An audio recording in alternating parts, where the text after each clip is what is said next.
สบายดีปีใหม่พี่น้องเฮาเด้อข้าพเจ้าเบ้านามนคนไข่ดินพามาเล่นสวนแมวสวนสบายดีพี่น้องเฮายินดีต้อนรับท่านเข้าสู่โครงการก้าวหน้ามาซับกับข้าพเจ้าเบ้านามนคนไข่ดินเนี่ยมีก้าวหน้ามาซับเป็นโครงการหัวเสียง1/1ซึ่งมีเนื้อที่11กว่าเฮกตาร์แต่ว่าพัฒนาไปแล้ว8เฮกตาร์ปลายมี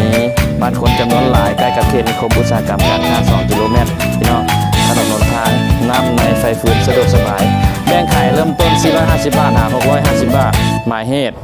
ดินโครงการก้าวหน้ามาทราบมีทั้งหมดในของเขตนี้มี9โครงการในท่านเลือกซื้อตามใจเลือกจ่ายตามวงเงินส่วนเหลือผ่อนยาวๆน้ำกันไปถึง24 เดือนจ่ายสดหับส่วนลด 5% และของแถมให้เลือกอีก1รายการไปเบิ่งน้ำกันเลยพี่น้องเขา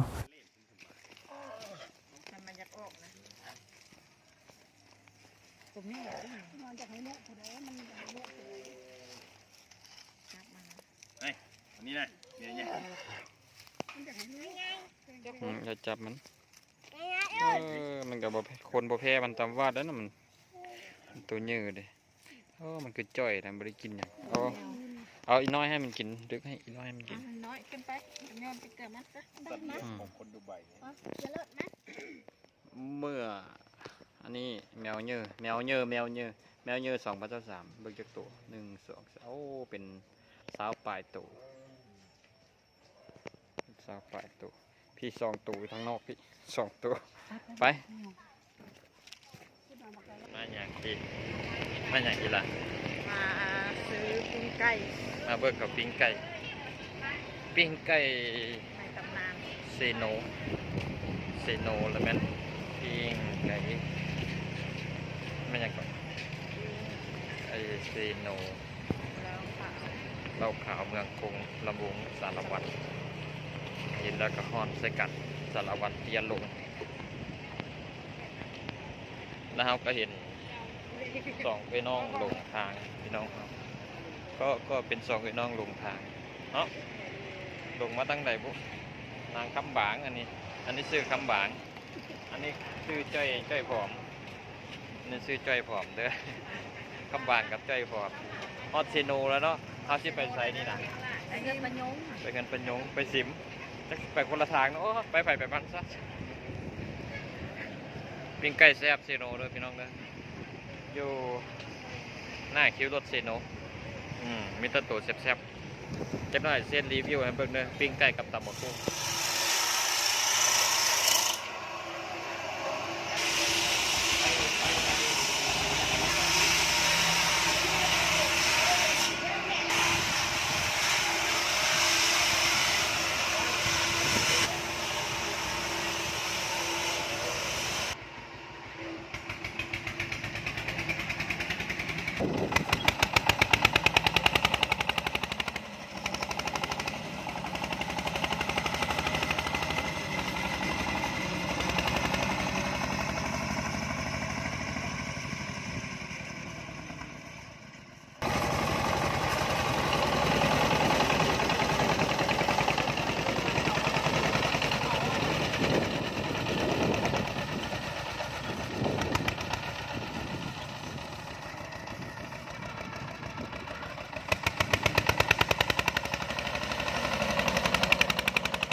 สบายดีปีใหม่พี่น้องเฮายินดีต้อนรับเข้าสู่ช่องเฮียหมิงก้าวหน้ามหาสัตว์พี่น้องเฮาเฮียหมิง KN สบายดีปีใหม่2023เด้อพี่น้องเด้อมื้อนี้ได้มีโอกาสได้มาที่นี่แหละทั้งสวรรณเขตบ้านสีทองเนาะสีทองบ้านเกิดของแม่ข้าพเจ้าเองก็ถือว่ามาชมบรรยากาศได้เดินทางออกจากเวียงจันทร์ตั้งแต่วันที่30 เดือน12 2022ตั้งแต่ปีก่ายนี้เดินทางข้ามปียังไม่ได้กลับพี่น้องเขาเมื่อนี้ที่พาไปเบิ่งโฮงสีเข้าบ้านเขาพี่น้องแล้วก็บ่อนผลิตโฮงสีเข้าเพื่อจำหน่ายขายออกทั่วประเทศลาวแล้วก็ส่งข้ามประเทศเพื่อนบ้านพี่น้องมาเบิ่งวิถีชีวิตของคนบ้านเขาคนบ้านทั้งเขตนอกกับเขตในเวียงจันทน์เฮานี่มันความแตกต่างกับ บ่แตกต่างกันหลายตั้งแต่ว่าวิธีชีวิตการเป็นอยู่มันจะมีการแตกต่างกันเล็กน้อยอันที่คือกันก็คือกินข้าวเหนียวจ้ำเคี่ยวปลาแดกคือเก่าพี่น้องไปเบิ่งบรรยากาศจะเก็บรวมบรรยากาศการผลิตของสีข้าววันนี้อยู่ที่นี่แหละบ้านสีทองแม่นบ้านสีทองมาชมพู่เดี๋ยวไปหาเจ้าของบ้านกันก่อนไปตามกัน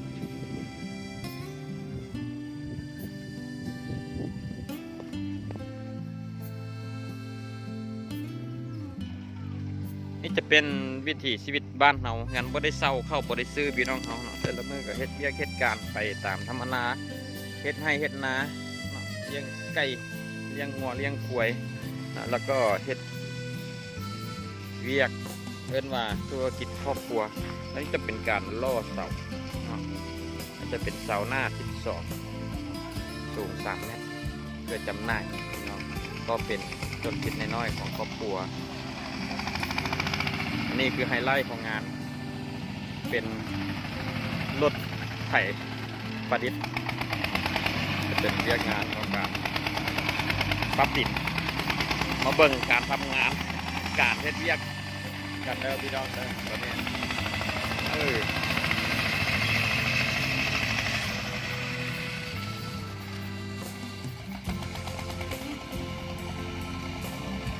ต้องได้ใส่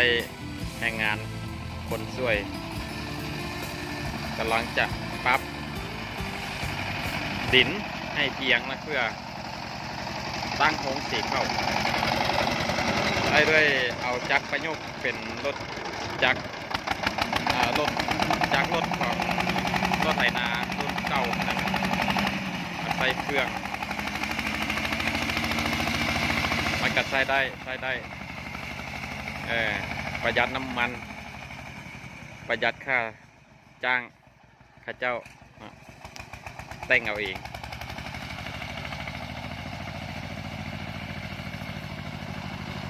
ย้ำไถนาก็ลงไถนาเดี๋ยวเขาจะพาไปเบิ่งส่วนผลิตของสีข้าวอันนี้มันข้าวแก่ของสีเด้อนี่เด้อแก่ของสีผลิตผู้จำหน่าย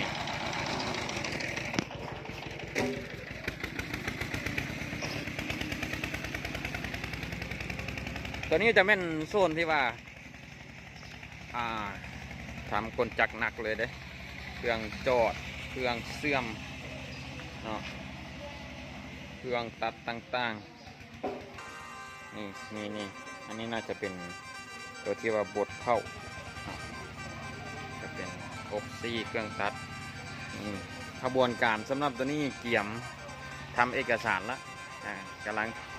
ทำเอกสารกันอยู่โซนนั้นส่งออกแล้วพี่น้องเฮาเนาะสำหรับรายละเอียดและราคาสามารถคอมเมนต์อยู่ใต้คลิปวิดีโอเด้อพี่น้องเด้อสำหรับขั้นตอนการผลิตต่างๆเดี๋ยวเราจะอัดสดๆให้เบิ่งในช่วงที่ว่าจะผลิตตอนนี้พ่อค้าก็บ่ฮู้รายละเอียดหลายปานใดหรอกเนาะเอามาอัดวิถีชีวิตในเบิ่งอันนี้การผลิตโฮงสีข้าวบ้านเฮาเรามีโฮงสีเดี่ยวเด้ออันนี้ที่ว่าโฮงสีผลิตและจำหน่ายขั้นตอนนี้กันมันเฮ็ดขั้นตอนของการเฮ็ดเอกสาร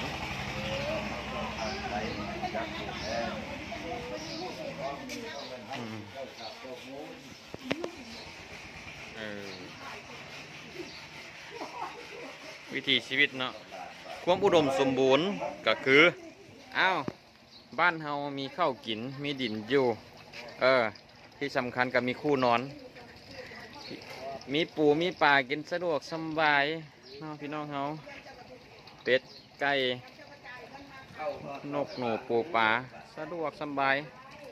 ที่สำคัญบ่ได้เศร้าเพิ่นอยู่เนาะบ่ต้องกินหรูบ่ต้องอยู่ดีอยู่แบบวิถีชีวิตบ้านๆก็เป็นความสุขของเราอันนี้จะเป็นขั้นตอนการเขียนสัญญาเพื่อเคลื่อนย้าย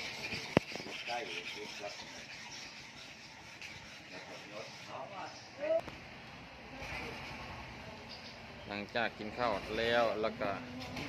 จะแม่นรับประทานของหวานอันนี้ซาล่าแม่ค้าขายดินเนาะอันนี้มันจียงประยงเนาะเซโนลูกสาวเพิ่นว่าสิฝากเงินมาให้เท่าไหร่แล้วเมื่อคืนนี้ ฟังบอกคัก ลูกสาวสิฟ้าเงินมาให้เท่าไหร่ก็เป็นแสนเลยนะ กินยังอ่ะกินมังโมเคี่ยวมากพี่น้องครับเมนูบ้านๆของเขาก็จะมี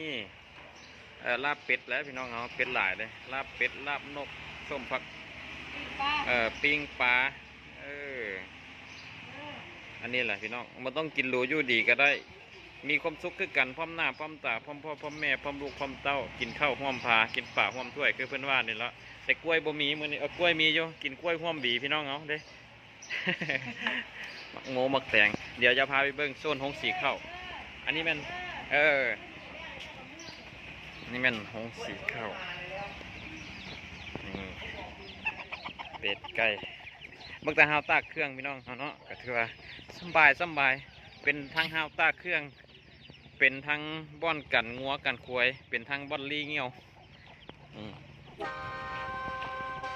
นี่คือความอุดมสมบูรณ์ของบ้านเฮาเนาะของบ้านเฮากับซ้ำบ้านเฮานี่แหละนี่มีหงสีข้าวมีฮัมมีหมูน้อย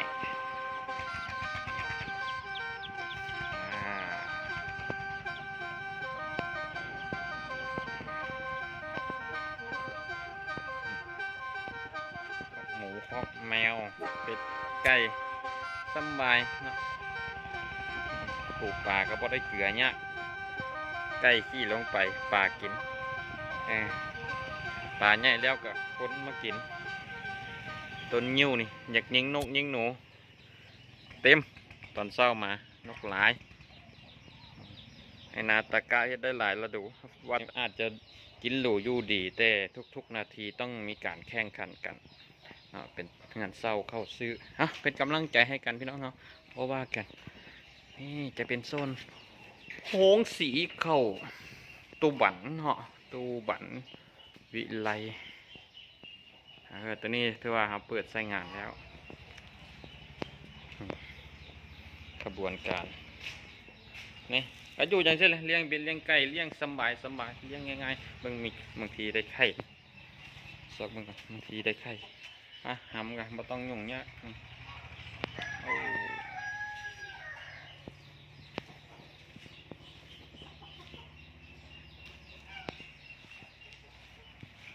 ว้าวเขาก็จะอัดไว้เป็นที่ระลึกให้กับลูกหลานเหลนรอดผู้ที่พัดพากจากบ้านเกิดเมืองนอนไปอยู่แดนไกลอยู่เมืองใหญ่เพื่อหาเงินหาคำจังไดกะยาเนาะมีโอกาสมีเวลาเนาะปีหนึ่งเท่านึงเป็นเทศกาลปีใหม่สากลหรือว่าสงกรานต์ปีใหม่ลาวก็อย่าลืมมาหยามบ้านเฮามาชาร์จแบตเตอรี่เนาะก็ต้องมีเงินหลายก็ได้มาได้เห็นหน้าเห็นตาโอเคพี่น้องเฮาปีใหม่นี้ก็ขอให้เมื่อสุขคนจงมีสุขภาพกายสุขภาพจิตเนาะมีพลานามัยครบถ้วนมีความสุขทั้งส่วนตัวแล้วก็ส่วนรวมสำคัญกันสุขภาพเป็นสิ่งหนึ่งที่สำคัญเงินคำนั้นเป็นของนอกกายพี่น้องเขามื้อนี้หามื้อหน้าไม่ได้แต่หากว่าสุขภาพเขาแข็งแรงสุขภาพจิตสุขภาพใจเขาแข็งแรงเนาะเงินมันก็จะมาตามหลังเนาะพี่น้องเด้อแล้วพบกันข้างต่อไปกับข้าพเจ้าบ่าวนามนคนไข่ดินยังมีก้าวหน้ามาซ้ำเนาะฝากติดตามกันเด้อพี่น้องเด้อขอบใจหลายๆไปแล้วบ๊ายบายสุขดีปีใหม่เด้อ